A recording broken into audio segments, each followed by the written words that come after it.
Well, good afternoon. I'm Dr. Stephen Laughlin, Chair of the Philosophy and Theology Department. I'd like to welcome you to the first lecture in our Philosophy and Theology lecture series for 2017. Just a brief word about the series itself. Many of you clearly have had classes with us and know us to be lovers of wisdom, dedicated to the consuming and also the communication of the divine ideas to our students. What you might not see is the high level of engagement that we as a faculty have in the wider philosophical and theological communities of which we are members, given that our love of our profession and of its communication. We would like, through this forum, to present to you the ideas that we work upon in our professional scholarly activities. Today, we have the pleasure of hearing Dr. Rodney Howsare speak on Flannery O'Connor and the city. As you might know, Dr. Howsare is a professor of theology at DeSales University and has taught here the past 19 years. He's an invited member of the Academy of Catholic Theology, a member of CTSA, and is on the editorial board of the journal Communio. He's well published in such journals as Communio, Novit Vera, Modern Theology, and Pro Ecclesia, just to mention a few. Has published a few books of his own, most notably on Balthasar, Protestantism, and Luther, is that right? Okay. And has edited and co-edited collections of essays, for example, How Balthasar Changed My Mind, with the estimable Dr. Larry Chan. And has had his own essays published together with other notable theologians, specifically Christ's Descent into Hell, and the T.N.T. Clark Companion to Atonement, correct? Yes. Come on. And so, without further delay, let us warmly welcome Dr. Howsare.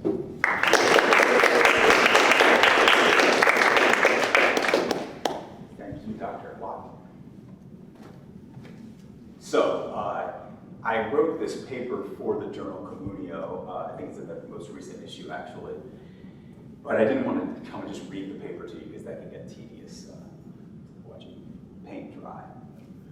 So I thought it might be better just to distill from the paper the key quotes from O'Connor and other people that she's influenced by as a way of kind of getting at the heart of her aesthetic. So the title of the paper today is a little bit misleading because the paper that I wrote for Community had two parts. The first part deals with Flannery's aesthetic and the second part deals with the city. And the second part that deals with the city doesn't make any sense unless I do the aesthetic part, and I don't have time to do both. So I'm going to focus on the aesthetic part, actually, and say a few things about the city. I mean, the first quote is kind of about the city, right? So it's not going to be a total letdown, it's just going to be a partial letdown. So, but my students are used to that. But anyhow, welcome, thank you for coming out, and let's start going through the quotes. And sometimes I will read some of my comments after I do the quote. Sometimes I'll just make it up as I go. We'll see which one of those works better, but either way. So I begin the paper with a quote from Wallace Stegner, and the novel is called An Angle of Repose. And just so you know, Wallace Stegner was Wendell Berry's mentor, a great writer, and naturalist, So here we go. Towns are like people. The old ones often have character. The new ones are interchangeable. Nevada City is in the process of changing from old to new. Up the hill on the steep side streets, a lot of the old flavor remains in gabled houses and second-story balconies, and even the main street has an occasional old brick building with iron shutters left over from the 50s and 60s. But mostly is Main Street Anywhere, a set used over and over again in 100 B movies, a stroboscopic image pulsing to reassure us by subliminal tricks that though we are nowhere, we are at home, right? So you guys have probably had this experience before where you travel to a place that you think is going to be very, very different, and you get there and you see Rafferty's and Ruby Tuesdays and other stuff, and you're like, wow, I thought it was thousands of miles away. But at any rate, let me say a few things about this quote. This quote from Wallace Stegner gets at one of the central problems of the modern world, namely the loss of place. Global capitalism has seemed to make it inevitable that all places will eventually become more and more alike because peculiarities are inefficient. If I begin a car factory where each worker makes a car which captures what he or she thinks a car ought to be, I might get some pretty interesting cars, but I certainly won't get efficiency. And this means that our art, techne in Greek, in the modern world, can no longer aspire to imitate nature. Notice that no two sycamore trees are exactly alike. So for the ancients, art imitates nature because in the ancients, techne didn't mean assembly line, which is kind of an interesting thing to think about. Indeed, it means in the modern world that our nature will have to come to imitate our technology. That's actually what's happening. In the ancient world, art tried to imitate nature. In the modern world, nature tries to imitate art. And a perfect example of that is how animals are treated on factory farms. The way animals want to behave in nature is not efficient. So if I want to raise an efficient factory farm, I've got to get 1 million cows in a building, not 100 cows grazing freely. So you kind of get a flip-flop. And so that's part of the reason that the world is starting to look so much alike no matter where we go, is because variety and peculiarity and particular culture and stuff like that is not lucrative. It's inefficient. It's not economically viable. But the loss of place is only one side of the problem. We moderns have also, and this is kind of paradoxical or ironic or something, I'm not sure which, have also lost the transcendentals, or those objective standards which measure what is local. So we've lost the local, we have also in some weird sense lost the universal. And it seems like we ought to get at least one, right? Martin Luther King Jr. could still judge America's laws to be unjust because Martin Luther King Jr. still believed in something like Big J justice. He believed in a good, that transcended time and space. For somebody in our public arguments these days to say an unjust law is not a law at all, I don't think that would even be possible in the current political environment because nobody believes in natural law anymore, so that's kind of an interesting problem. So notice that we've lost the particular, but we've also lost appeals to the transcendent. Flannery O'Connor's aesthetic, that is her view of beauty, leads her to judge that the modern world has neither a sufficient sense of the particular nor a sufficient sense of the transcendent. It has, to use her words, neither mystery nor manners. That's going to be a big theme. So let's go to the next quote. I think I can do this. I'm not super technological. Surprise. So this is O'Connor kind of putting in a nutshell her whole approach to fiction. I'm going to give you 3 quotes in a row and then I'll say something about them. She says, the writer operates at a peculiar crossroads where time and place, those are 2 very specific things, and eternity somehow meet, right? So the universal in particular. His problem is to find that location. So the artist is to try to find the location where the universal in particular meet. This is a quote that Flannery O'Connor underlined in her collected, the basic works of Thomas Aquinas, edited by Anton Pegas. And Pegas has a kind of lovely introduction to that work. Flannery read Thomas before she went to bed every night, which is kind of a weird thing for an artist to do. Whoops. I'm getting good at this. I would like to have one of these in my class. Okay, so, So this is Pegas talking about the transition from the ancient to the modern view of thinking and knowing. He says, man as a knower must be partly material in order to be adequately a knower. Of course, such a notion is bound to sound scandalous to modern ears, for we are the heirs of generations of philosophical speculations according to which man is a thinker and a mind. Now it is a fact that the Thomistic man is a knower rather than a thinker, and his is a composite being rather than a mind. In fact, St. Thomas does not even have in his vocabulary a term corresponding to the term thinker.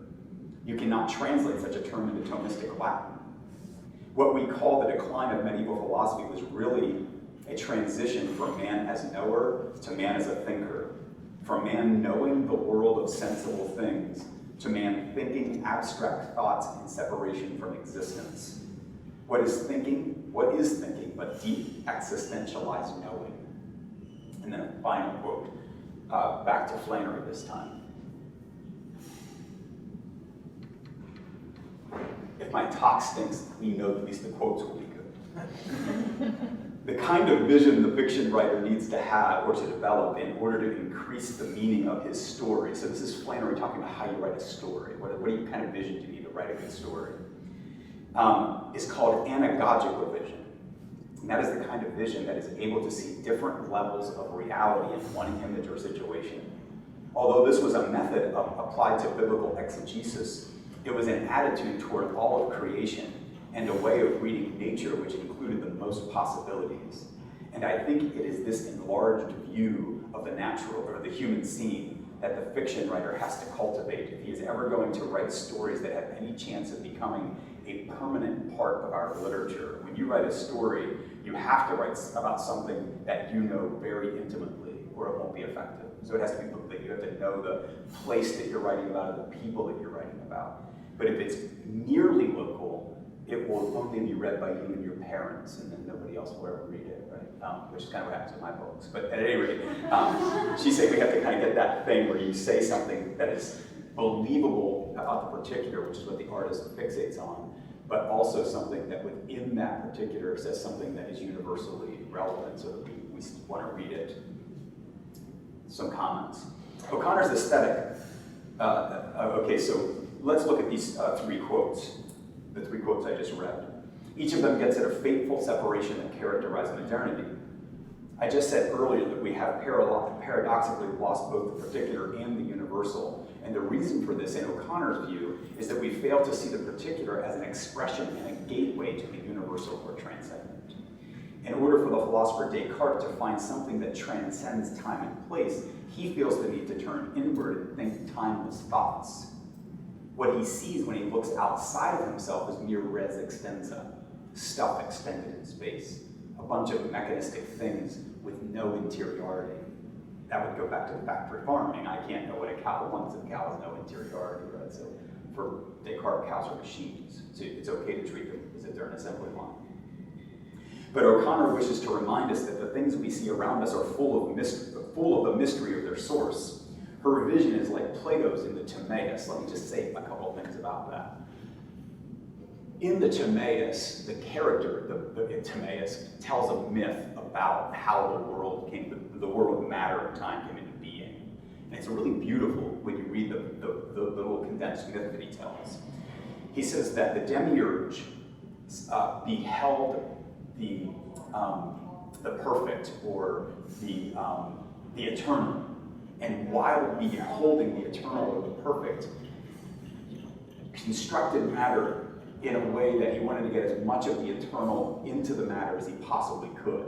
So there's kind of an act of generosity where the demiurge is transferring the surplus or the infinite sort of perfection that is contained in the good. And he wants to take as much of that and give it to the world of matter as absolutely possible. And then the world of matter then becomes sort of a moving image or a sacrament, if you want to use the word, not quite in its technical theological meaning, of the eternal order. And of course, in Plato's philosophy, one of the characteristics of the eternal, or three of the characteristics of the eternal, would be goodness, truth, and beauty, right? So what we're doing is we're taking matter and we're forming it in the light of truth, goodness, and beauty. And so matter then, all that we encounter in the world takes on a sign quality. Nothing's an end in itself in that worldview, right? Everything speaks the mystery from which it came. So the whole thing kind of gets a sacramental quality. And that aesthetic, which gets taken over by Dionysius the Areopagite, passed on to Thomas Aquinas, passed down to Jacques Maritain, got passed down to Flannery O'Connor, right? So there's this thread of people that aesthetic that's captured in the Timaeus becomes part of that tradition that she rediscovers by reading these 20th century Thomists who rediscover medieval aesthetics, if you will. In the final quote we just read, O'Connor speaks of an anagogical vision. An anagogical vision is a vision which sees the particular and changing things of the world as images of that which is perfect and changeless. G.K. Chesterton once said that in fairy tales, earth is measured by heaven. Flannery O'Connor writes in the fairy tale tradition. She claims to be a romantic like Hawthorne rather than a realist like Camus. And that's interesting, right? So you remember the Chesterton, you guys have taken the class right now, remember Chesterton says, in the fairy tale, an ordinary person has an adventure in an odd world, but in the modern realistic tale, an odd person has an adventure in an ordinary world, and that's sort of the difference. That kind of gets at it, which is sort of interesting. More quotes from O'Connor. So now I want to look at 4 polarities in O'Connor's work. These are things that she sort of takes. I think I don't have the real estate. Let me see if I can do this. Oh. necessity is the mother of invention. Okay, so in Flannery's art, there are what I call four polarities, and that is four things that seem to be contradictory, which he holds together in a sort of tension in order to make art work. The first polarity is the polarity between the work of art on the one hand and the vision of the artist on the other. Okay, so that's, and here she really builds up Maritain, so Greg's gonna get really excited right now. Art, which rules making and not doing, stands therefore outside of the human sphere. It has ends, rules, and values which are not those of man, but those of the work to be produced. So the end of the work of art is the end of the art, not the end of the artist, which is very important to Maritain, right? This work is everything for art. There is for art but one law, the exigencies and the good of the work. This would end all Christian rock music if that's what we're taking seriously. And that would be a good thing.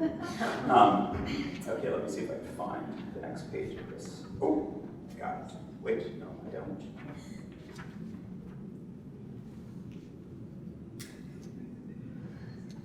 Oh, yes.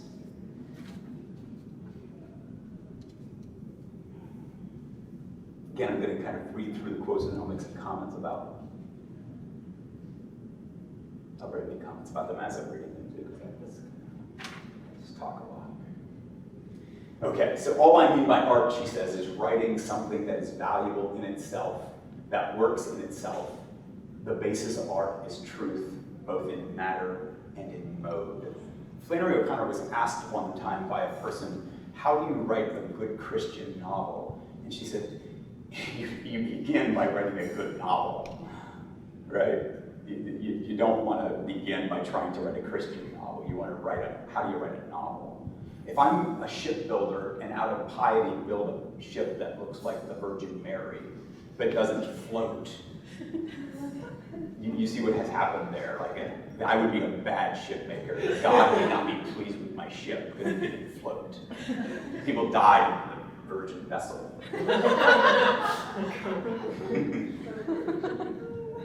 So,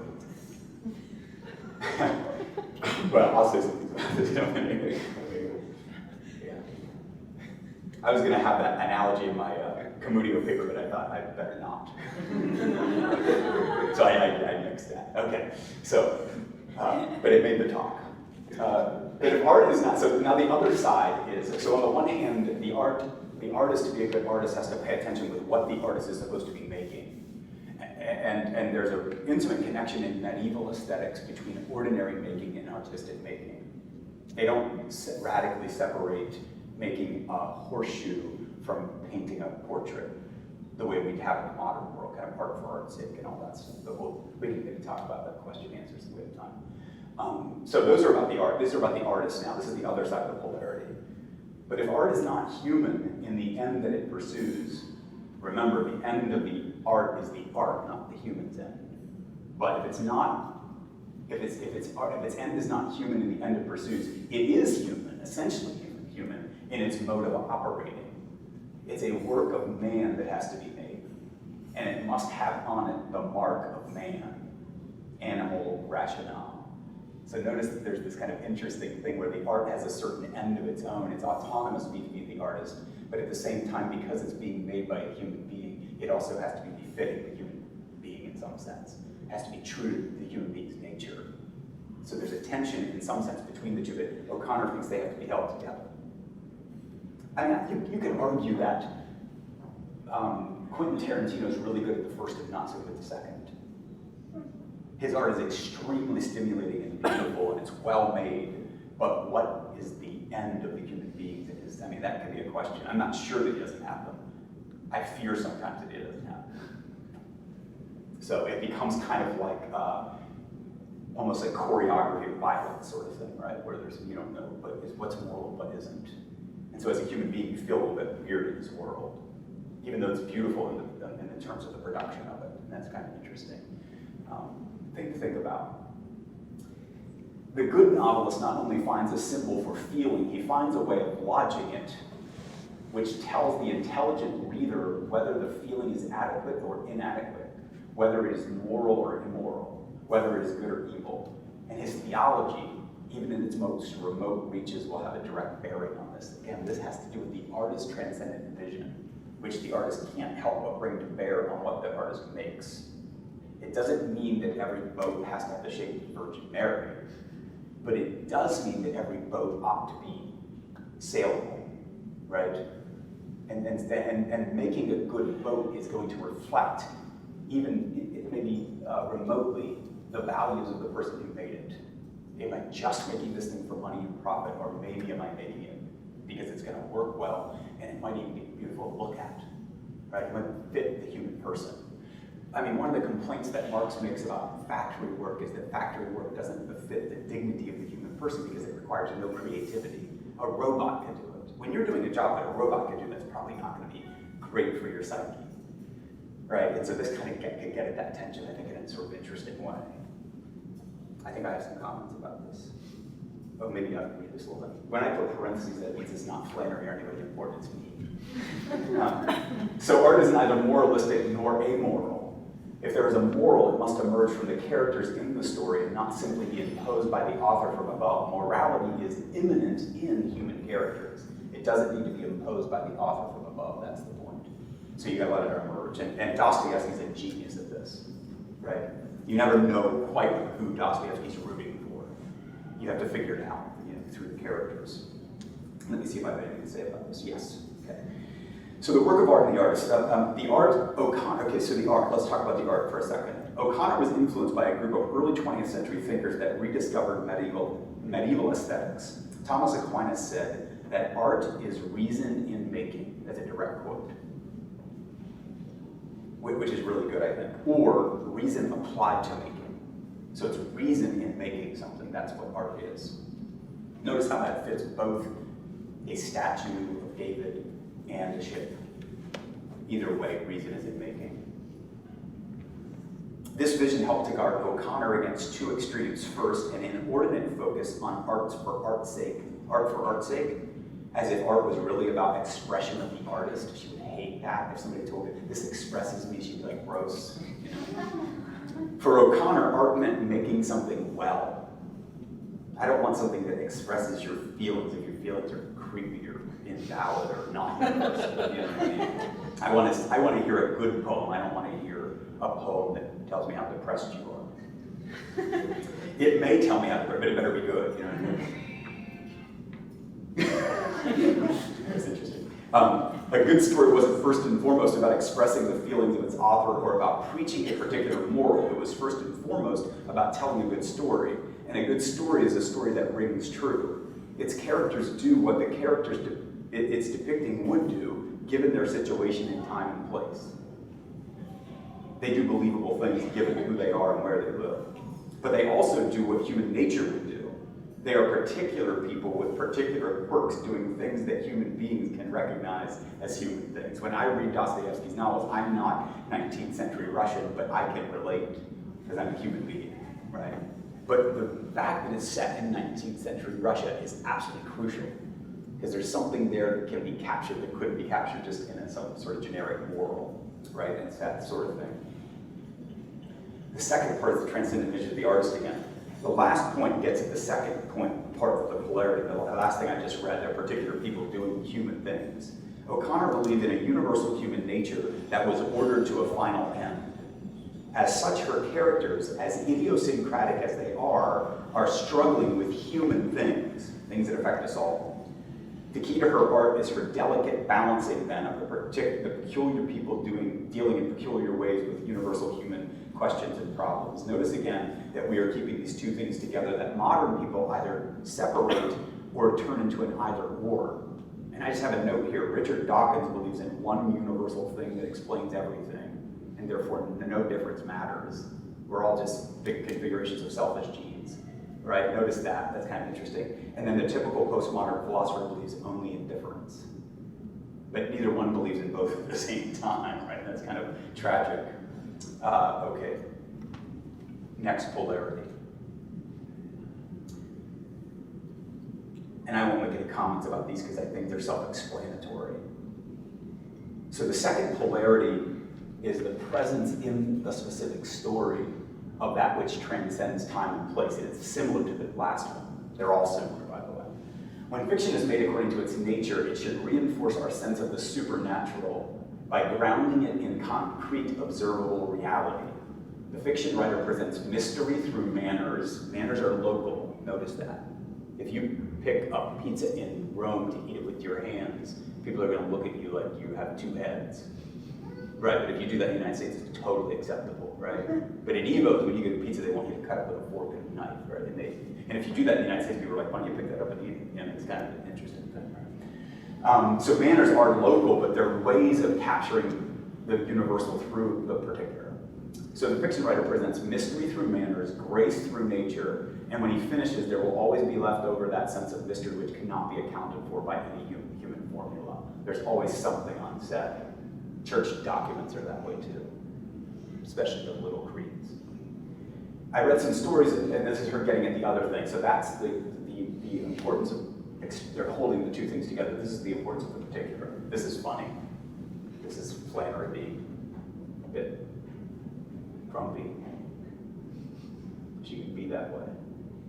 I read some stories at one of the colleges not long ago. She would get invited to give these talks about literature, all by Southerners. But with the exception of one story, they might all have originated in some synthetic place that could have been anywhere or nowhere. These stories hadn't been influenced by the outside world at all, only by television. I have a friend from Wisconsin who moved to Atlanta recently and was sold a house in the suburbs. She hated Atlanta, just for the record. The man who sold it to her was himself from Massachusetts, and he recommended the property by saying, "You'll like this neighborhood. There's not a Southerner for 2 miles. At least we can still be identified when we do occur." That's the and I think that's what she liked about the South, the Southerners. You can still be recognized. To call yourself a Georgia writer is certainly to declare a limitation, but one which, like all limitations, is a gateway to reality. That's Timaeus again, right? There's visible things and physical things which the demiurge constructs out of the infinite are windows to the infinite, right? They're not simply worthless. But we should note that O'Connor was also critical of a certain style of Southern writing that was only of interest to those interested in the South. This is me now, sorry. As a sort of cliche, we may only have access to the universal through the particular, but the particular must give us access to the universal, or it won't withstand the test of time and place. So these merely like gross cliche Southern novels that try to be like all, live oaks and pillars on porches and mint juleps. It's kind of like, you're like, okay, it's kind of a cliche view of the South. Whereas a good writer who's writing about a particular place doesn't call attention to the kind of caricature of the place. They call attention to what maybe nobody else would see because they wouldn't know it. And that's kind of interesting. We'll leave that polarity because I think it's self-explanatory. This one is not quite as self-explanatory. And this is my way of turning O'Connor into a communio type. Nature and grace, right, which he does talk about. The fiction writer presents mystery through manners. We already did this quote, but it's a good one, so I'll repeat it. Grace through nature, and when he finishes, there always left mystery. So notice that thing, and that gets at the nature-grace thing.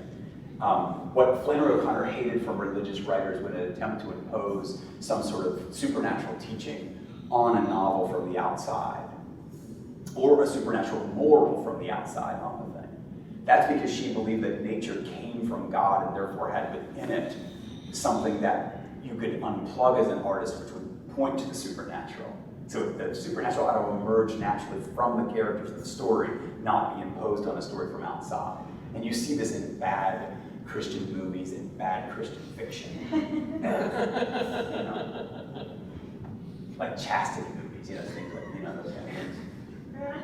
Hers are very rarely chaste. But anyway, the artist cannot show the operation of grace when it is cut off from nature. It's so interesting. Why? Because grace is invisible and art deals with a visible medium. It deals with time and space. So you can't just appeal to grace. A theologian can say, this is what the church teaches, but an artist has to show it. For the artist to be reasonable is to find in the object, in the situation, in the sequence, the spirit which makes it itself. Notice the coming together of the transcendent in the particular. That's beautiful. All of my own experience has been that of a writer who believes, again in Pascal's words, in the God of Abraham, Isaac, and Jacob, and not of the philosophers. Sorry, guys. And scholars. This is an unlimited God. She was definitely pro-philosophy, just for the record. This is an unlimited God, and one who has revealed himself specifically. There is no way to gloss over this specification or make it more acceptable to modern thought. This God is the object of ultimate concern, and he has a name. So what O'Connor sees in the Catholic faith is the kind of quintessence of aesthetics, because the Catholic faith is the bringing together of the particular and the universal. And so it seems weird that the God that creates everyone would visit us in the person of Jesus Christ. But that's precisely how a poet would think it would happen, you know? She calls Teilhard de Chardin a poet in his sensibilities because he sees the supernatural embedded in the natural. He sees meaning in evolution and stuff, but it's kind of interesting, right? I've heard it said that belief in Christian dogma is a hindrance to the writer, but I myself have found nothing further from the truth. Actually, it frees the storyteller to observe. It is not a set of rules which fixes what he sees in the world. It affects his writing primarily by guaranteeing his respect for mystery. She got criticized by pious Christians all the time because her novels were violent and had bad people in them, right? But you can't gloss over that. You have to find why the world still has meaning in spite of the bad people and the things like that. As Chesterton says, the world is good in spite of dragons, right? But there are dragons in fairy tales, right? We don't gloss over the dragons. And there are worse things in Flannery O'Connor stories. Murdering nihilists. Whoops. Okay, let me see if I have something to say about those real quick, and I'll be done very soon. Let me just say a couple things about that section. For O'Connor, the world of nature did not exist alongside the world of the supernatural. Rather, the world of nature existed within the supernatural order. That's important. The world is embedded within the supernatural. The world, and that's why we have a doctrine of creation. The doctrine of creation is part of the Christian system, right? Boom, you know. The world of nature proceeded from the supernatural, and the latter was hidden deep within the former. Nature for O'Connor is sacramental. Now, if we look at her stories, we find an artist who is trying to find the signs of the supernatural that are hidden in all human actions and interactions. Her characters tend to relate to the supernatural or to God in one of three ways. And this, I think, is kind of interesting. I think this is important, actually. It's not because I said it, but I probably read it somewhere. All right, maybe I did discover this. I don't know if it's true, though. So there are three types of characters in the main in her fiction. The first are prophets, and she calls prophets realists of distance.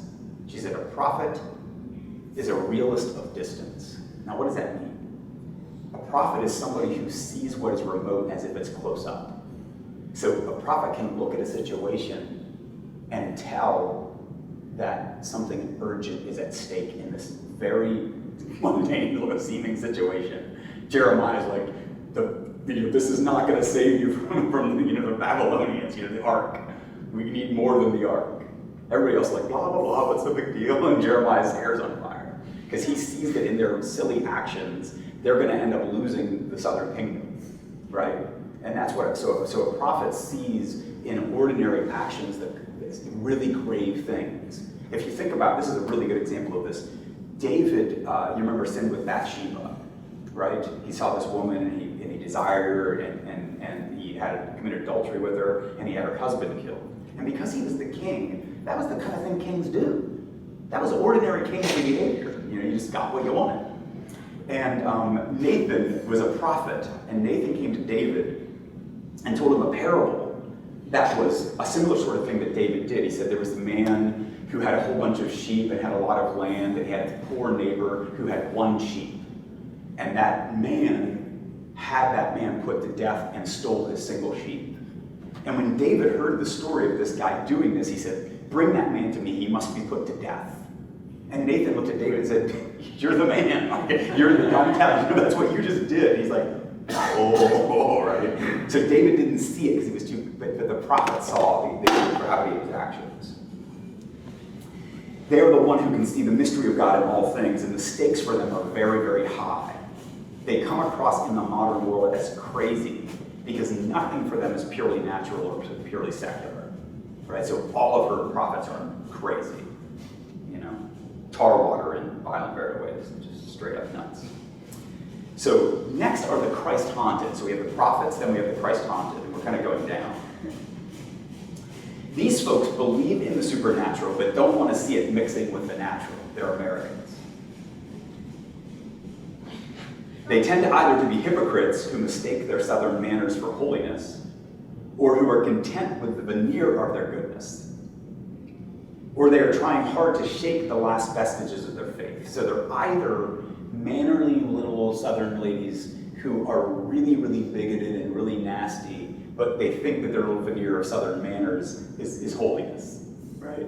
So they're haunted by the gospel, so they want to have manners that make them look like the kind of people that Jesus would like if he were around. But they don't really want to do the hard work to be holy, and they don't really see all this supernatural gravity in the ordinary. They don't like to be reminded of specific Christian teachings. So when people talk to these ladies about Jesus Christ, they get very embarrassed and uncomfortable. Like, oh, well, it's good to be nice. They do that kind of thing. They translate it into mundane morality. These are the kind of people that sometimes in her novels have to be awakened by a genuine nihilist so that they realize that something is at stake. So there was the lady who was getting in the, is it a good mind hard to find, is that right? Where the guy is going to shoot her, right? At the end, yeah. So the misfit is a nihilist. And there's this grandmother who's with the family on vacation, and the misfit captures her family and kills them all. And she's the last one to be killed, and he's over her. And I forget what she says. She says something like, "You are my child." Like, she recognizes that he's part of the human family. She has a wake-up moment. And he says, after he shoots her, the narrator, O'Connor, says, she could have been a good Christian if there had been somebody there to shoot her every day of her life. To let her know how great things are. That's Flannery O'Connor. Boom, Sometimes they're hypocrites, but sometimes they're people who are trying to get away from the last vestiges of their faith. So the city would come into this if I had time, and I don't, so I'm not going to, but what usually happens in a Flannery O'Connor story or novel is a Christ-haunted Southerner moves to the city to get away from being Christ-haunted. They want to be nihilists. But in the city, it's hard, or in the South, it's hard to do that because the manners force you to kind of think about God and things like that, and up and down, and good and evil and stuff. She says, we're in the South, we still know what a freak is when we see one. But in cities, you don't even know what everybody's a freak, right? It's kind of just how it works, right? So you're like, oh, that's just normal to walk around in your underwear in New York City, play guitar.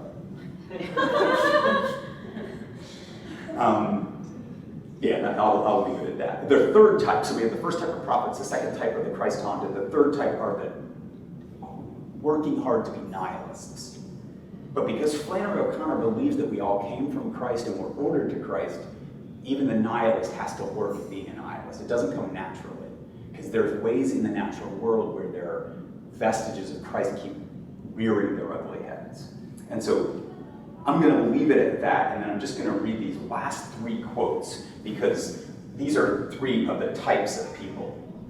So we're going to get them not in order, unfortunately, because I wasn't that crafty. This is a guy named Young Tarwater. He's the grandson of Old Tarwater. Old Tarwater is a prophet, and Young Tarwater is Christ-haunted. So this is check this out. This is Young Tarwater. He tried when possible to pass over these thoughts, to keep his vision located on an even level, to see no more than what was in front of his face, and to let his eyes stop at the surface of that. David Hume. He was as if he were afraid that if he let his eye rest for an instant longer than was needed to place something, that the thing would suddenly stand before him, strange and terrifying, demanding that he name it and name it justly, and be judged for the name he gave it. he did all he could to avoid this threatened intimacy of creation. Isn't that interesting? So he can't even look at nature without being reminded a little bit of God, and that's precisely what he's trying to get away from. And when he later moves to the city, he tries to extinguish his conscience, which is another reminder of God within nature. It's kind of interesting. First thing he does when he gets to the city is to go see a prostitute. That actually might be the other guy, but that's okay. They're very similar. I think I'm thinking of the other novel, but that's okay. Here's the prophet now. This is old Tarwater. He comes across as crazy. There's a scene, and I'll give the background to this, so we have old Tarwater, we have young Tarwater, and then in between them is a guy named Raber, and Raber's a nihilist. Young Tarwater wants to move to the city to live with Raber so he can become a nihilist. And old Tarwater doesn't want him, so old Tarwater goes too.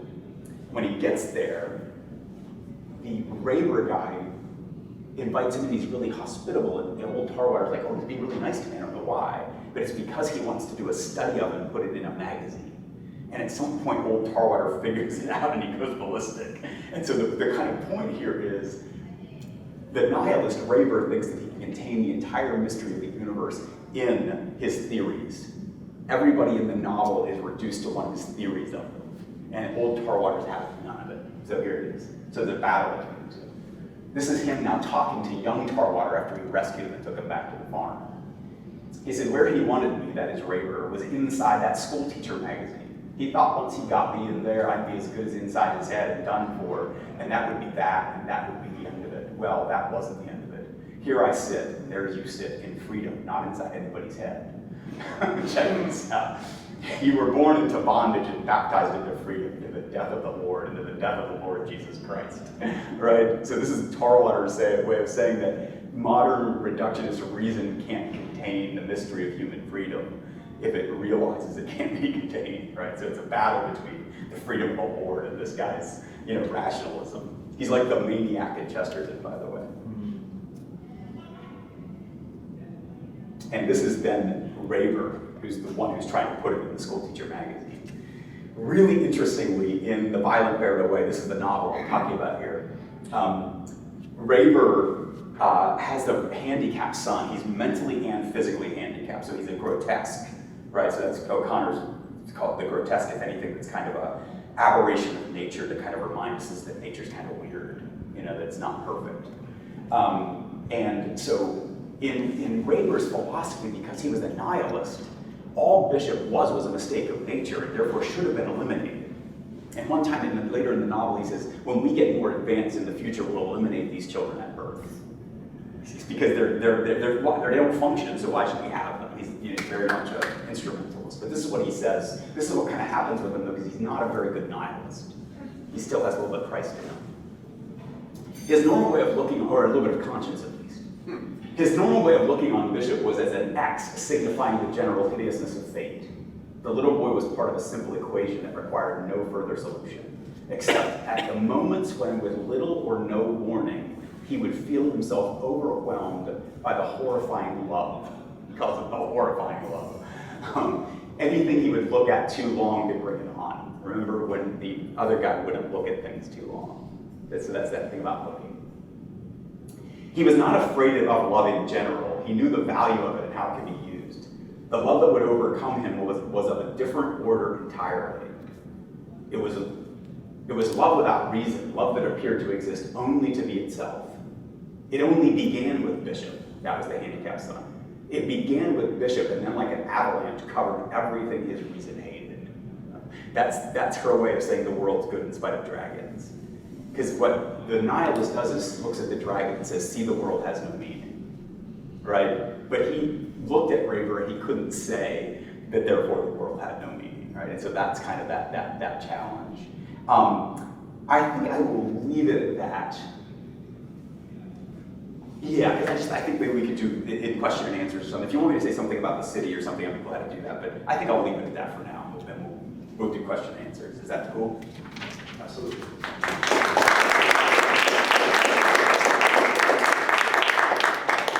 So as Dr. Howsare has intimated, he would be willing to accept a few questions from you. What I'll do is I'll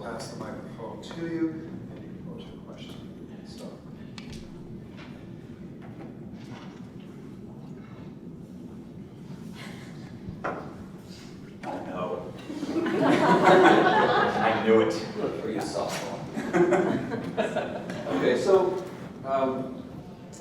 when O'Connor is talking about how a good story needs to contain the universal in particular, she's presupposing that human beings have a certain kind of psychology, right? We're able to see the universal in particular. So it would seem that the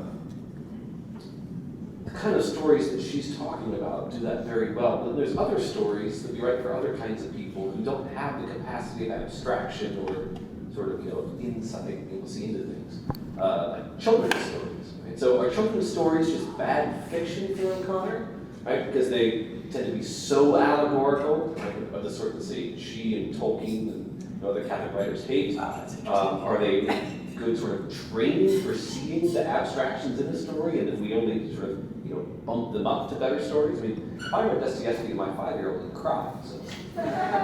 So what do you? Or if you read the Violent Away, probably too. Yeah. Did damage. That was a softball.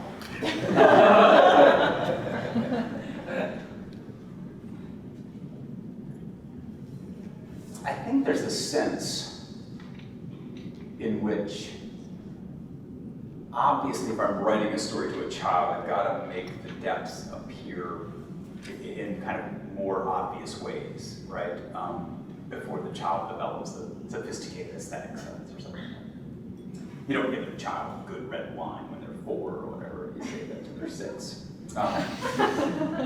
But I think the same principle applies. I always, when I think about O'Connor's aesthetic, I always do compare it to kind of Ethics of Elfland by Chesterton. And she referred to herself as a romantic writer, not a realist, meaning that in her stories, the action does get really extreme. It's not ordinary daily activity that happens in her stories at all. The characters are odd, and the confrontations are life and death always, so it's always somebody baptizing somebody to death, or somebody shooting somebody, or somebody stealing somebody's wooden leg, their fake leg, and leaving them in the hayloft. I mean, it's all these crazy situations, which I think are very much like if Cinderella doesn't get home by midnight, everything's going to go to pot because joy is conditional in reality, right? So there's always conditions for joy in reality, and that's fairy tale's way of telling us that. But she also has her own way of saying it. Of course, it's meant for adults, but her stories are actually more like fairy tales than they are like a Camus, like a realistic novel. She says, when people are hard of hearing, you have to shout. When people are blind, you have to use very large letters, right? And I think that's, I think she would actually fit more in the thing that would be, her books are for big kids, people that haven't lost symbolism and a respect for symbolism. And I think she didn't like the kind of really super serious 20th century modern novelist who tries to get into the psychology of his characters, and sort of that was not really for her. So, I think what a fairy tale does in a sense is try to remind us of the mystery of reality by showing us really strange versions of reality, and I think she almost obeys that. So I sort of think she does that. And I think she would agree with C.S. Lewis that a story that's only good enough for a child is not even good enough for a child. So you can go back and just reread the fairy tales and you're like, wow, it's really good, because the insights are timeless and they're profound, And I think that would be her criteria. She does that occasionally though, like she says, what's the novel you teach at school, the Southern one? To Kill a Mockingbird. She calls that it's a good child's novel. She doesn't think it's very serious, because it's just kind of like a little bit of a sentimental moral tale about not being racist or something like that. She doesn't like moralistic fiction at all.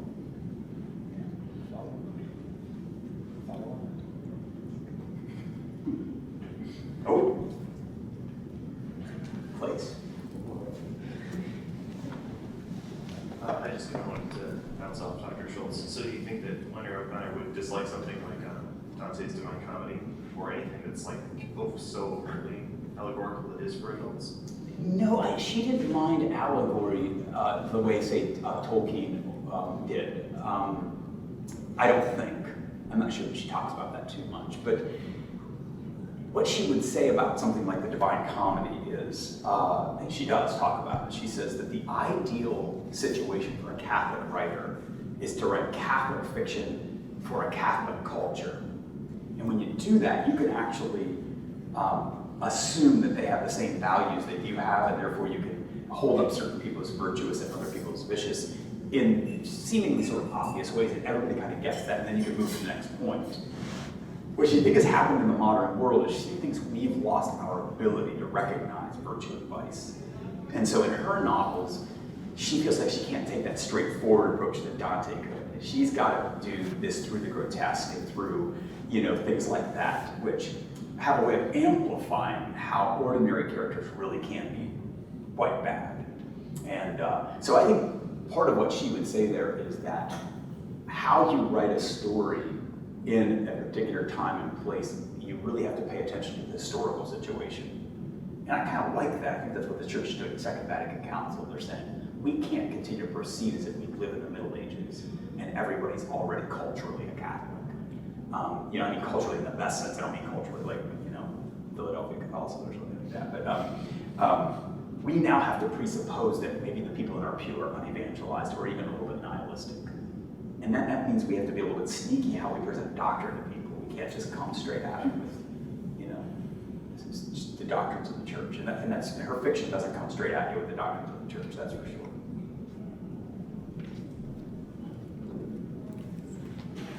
Thanks for your talk.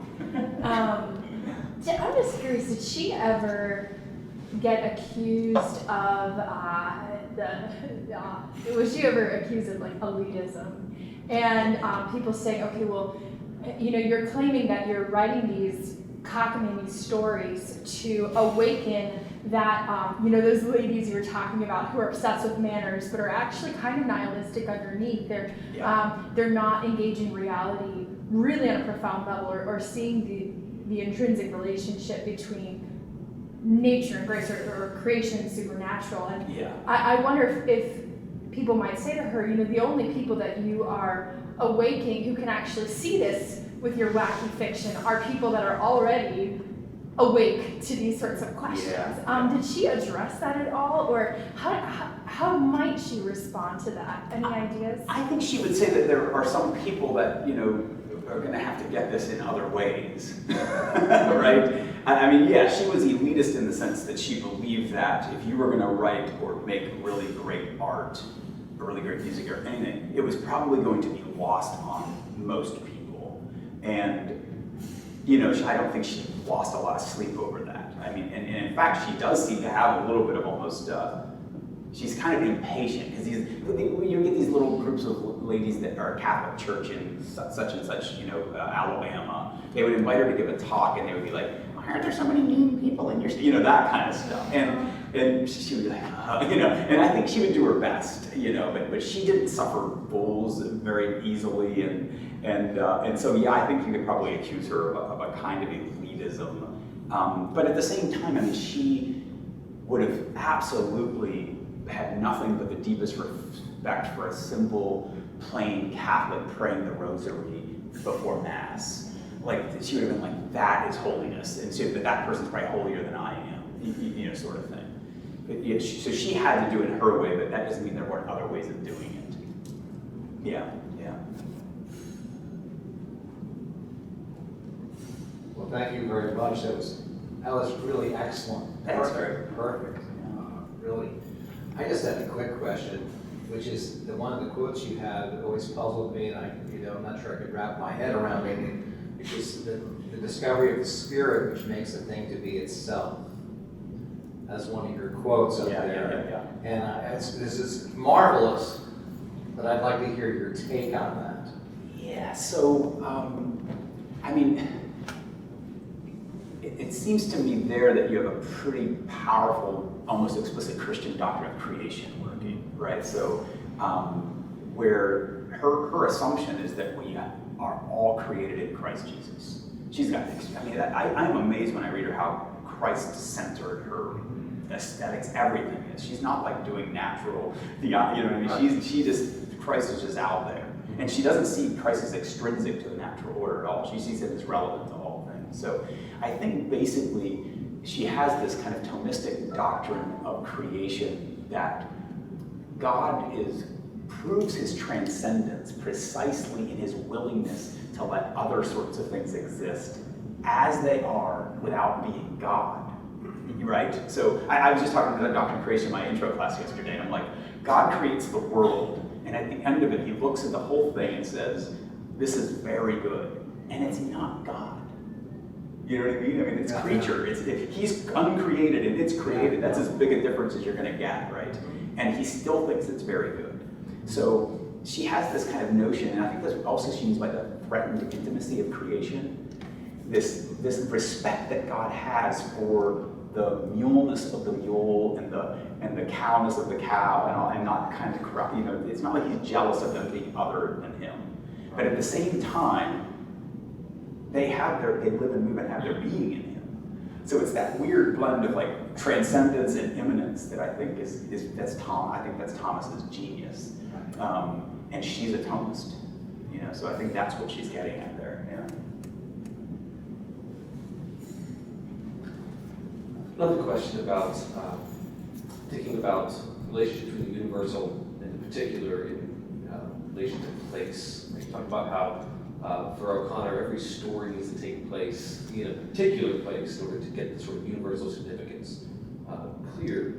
I'm kind of curious about that. So is there a thesis that every good story has to take place, is embodied in some particular place, or else it's a bad story because it's just sort of too abstract and therefore more of a treatise than a story?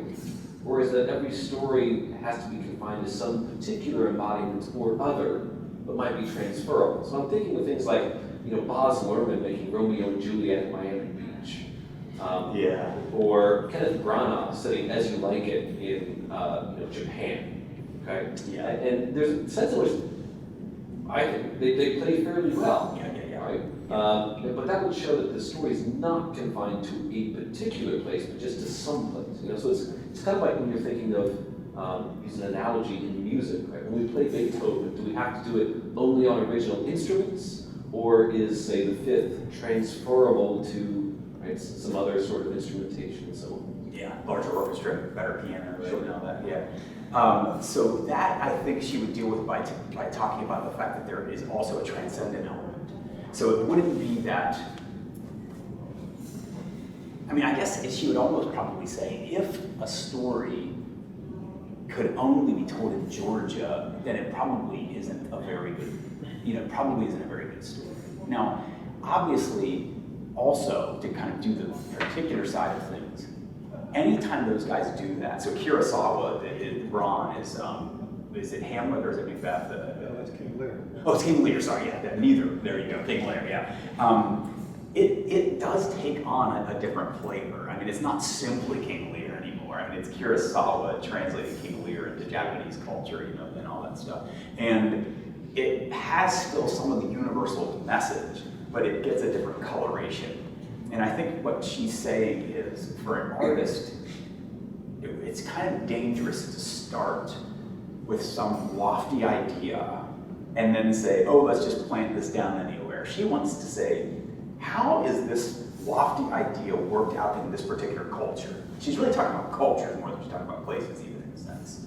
And what she loves about the South is that the South is this weird place in America, at least it was, I don't think we can say this anymore, the old South, let's say, is this weird place in America that still kind of had a grudging respect for the aristocracy of Europe and all that stuff. So they were the least thrilled that we cut off ties with England. So they had that old aristocratic stuff going on, which is totally non-American. And then on the other hand, they have Bible Belt, the illiterate types who think of everything through biblical lenses. And both of those cultures met together to create the society of manners, which it was really odd because if you had these old world or biblical manners in a world that was becoming increasingly secularized. And that made for great trauma, you know what I mean? Like the secularization needing this Southern culture. And for her, because she was from there, that's what she could tell best. She could say, let me show you how this plays out, this sort of thing. But she wouldn't have wanted Dostoevsky to try to necessarily play out that drama, because that wouldn't have been his problem. Although he had a similar one actually in Russia. It's kind of interesting. But it had a Russian feel. So the theme of like losing your faith and finding it again, or struggling to keep your faith, is probably a universal thing, but it's going to look different in different places at different times. So when she's making that kind of claim, then to kind of repeat back to you something, that it's more about sort of the mode of discovery that the artist uses, that it always has to be through the particular to the universal, right? So, right, she can come to those universal truths of human psychology or whatever, but she has to do it right through the South, whereas Kierkegaard's going to do it right through the sort of nuances of Danish, 18th century culture, whatever it is. Yeah. And once those things are grasped, then the mystery can be sort of seen in other particular things, but you can't go for the mystery first. That's her thing. Yeah, she thinks that'd be Gnostic or angelist or something like that. Yeah, and it's also just her fundamental conviction that every set of human circumstances is always a drama with the infinite. I mean, it's always there's the infinite's always involved. As long as you're a human being, the infinite's always involved because you're ordered to it. That's good. Yeah. She definitely believes we have a natural desire for God. I mean, there's no doubt about it. And it's funny because the old school Thomists kind of like her, but I know that they must struggle with that because nature integration's at least David Bockian, if not worse. Yeah. Sorry. O'Connor is able to communicate the universal through the particular, obviously in the South, which is a place on Earth that God created. So how are people like Tolkien able to do the same in a place that God didn't create? Well, I think he did, but that Tolkien did. Yeah. I mean, I think she might say that Tolkien has a greater genius than she does. I mean, he invented a place with a language, with peoples. I mean, that is insane. I mean, but it's like he does it well. I mean, that's why there's so much detail in Tolkien. He's not just like, oh, let me hurry up and get over these details so I can get to the story. Like each of these groups of people has different characteristics and they speak different language and they live in different settings. And for him, that's absolutely where it's at, is to get in that people and say, what would a hobbit do if there were this ring that needed to be destroyed? How would a hobbit deal with this? She would love that. I mean, she'd be all over that. I don't know that she ever talks about the Lord of the Rings. When was the Lord of the Rings written? Late 40s, early 50s. Okay, so she should have definitely been able to. I don't remember her ever talking about. She died in '64. So, but she's really doing the same thing, but she may just not have had the imaginative gifts, or she might have been a big nerd as he was, right? So she would just observe like crazy Southern ladies and how they acted, and she would write stories about them and turn it up a notch, But it really is the same thing. I mean, I think what Tolkien is doing, or Chesterton, he'll invent worlds in his stories that are very not believable in the sense of being realistic, but yet real, universal stuff is at stake. Yeah. I think I can hear her. It's good. So when you mentioned about how art has to be true to the human nature, like what Flannery O'Connor was saying, I was thinking about how that's kind of similar to what Ezra Pound was saying in his things, like how he wants art to be true for the human condition. Like good art is true to the human condition. So I was wondering, is she considered a modernist or? Yeah, no, seriously, she has this modernist leaning. So she likes T.S. Eliot and she likes James Joyce. Okay. Yeah, and Ezra Pound. So and what she's most modernist like is she doesn't want the artist or the author of the novel to be present at all. In other words, it's all got to be worked out in the dialogue and the interaction between the persons in the story. The author is totally absent. And she's adamant about that. And Joyce is adamant, and Dostoevsky is adamant about that, I think. I mean, so in that sense, yes, she's a modernist. Okay. Yeah. Yeah, it just sounded very modernist, and I was like, I wonder if she's part of that. Yep, definitely influenced. Yeah. There's a guy named Fred Spivey, I can't think of his first name right now, who has an article about her and modernism. And he claims she's a modernist.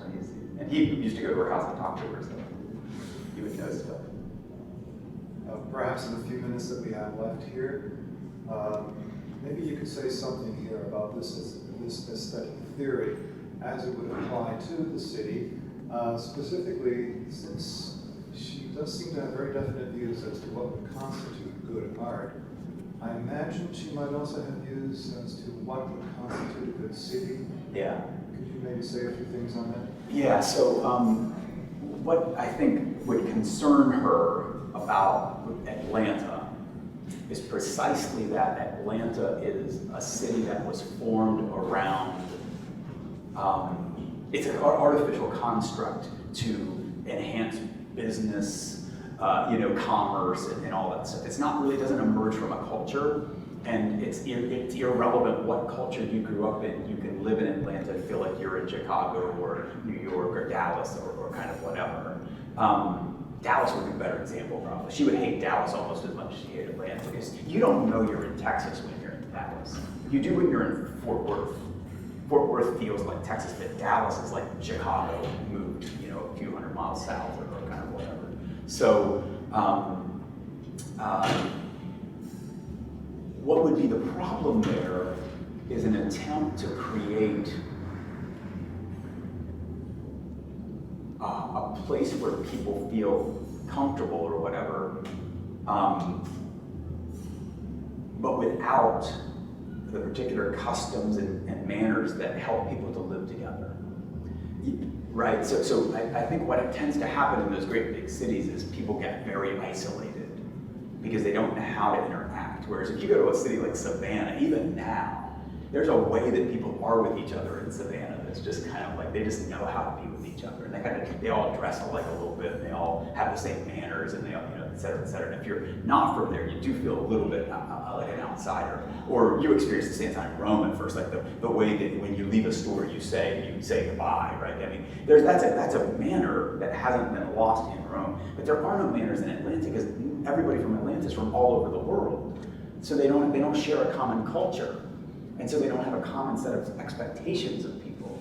And that's what she would see as tragic about the modern city, that the universal is mediated to us always through specific recommendations about how you behave in certain situations. Like, what do I do with a dead body? That's a complicated question, right? But you just kind of know because the people that you grew up with kind of say, this is what you do with a dead body, right? And you know that you don't want to just like throw it out on the curb and let the garbage man come get it. This person died, let's put him on the curb, now he's worthless, That's not human.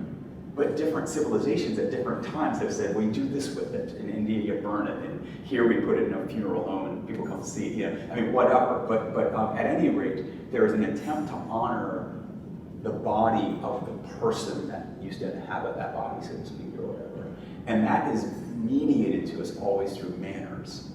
And when her characters go to cities, they notice that people don't have norms anymore. So just to take that example, in one of the stories, an old man goes to live with his daughter in New York City. And he says, I know that I don't have much time left. All I ask of you is when I die, you bury me in this town that I grew up in, Georgia. And she says, oh, sure, Dad, of course. And then when he's allegedly not listening one time, she tells her live-in boyfriend, of course, we're just going to bury him. We're just going to get him cremated and put him in the vault downtown, or whatever. And he overhears that, and then he tries to get back to his hometown and just ask her. But that is just classic, like, it didn't matter to her what you do. There was no norm mediated to her through a manner that would be fitting to the mystery of death. Right? And that's what she thinks is the problem of the modern world. We don't have guidelines on how to negotiate these mysteries. So let's just one more thing.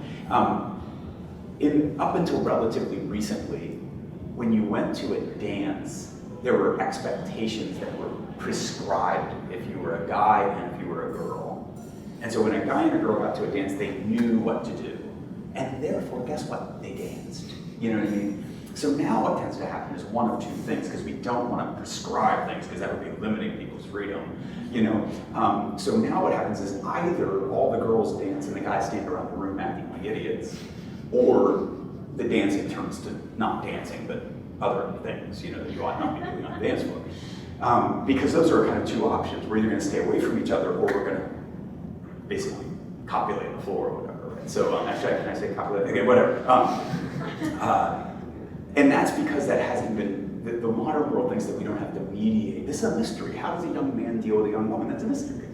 And so manners help to negotiate those. But when you don't help people with those things, and you deny that they're mysteries, people just get awkward. Right? Like, what do I do when I go to a funeral home? I mean, that can be awkward if you're not taught how to do, that kind of thing, right? So that's what she would hate about what's happening in the modern city. There are these anonymous megalopolises with no culture. Yeah. We would like to thank Dr. Howsare for the illuminating talk today, and let's show our appreciation. Thank you.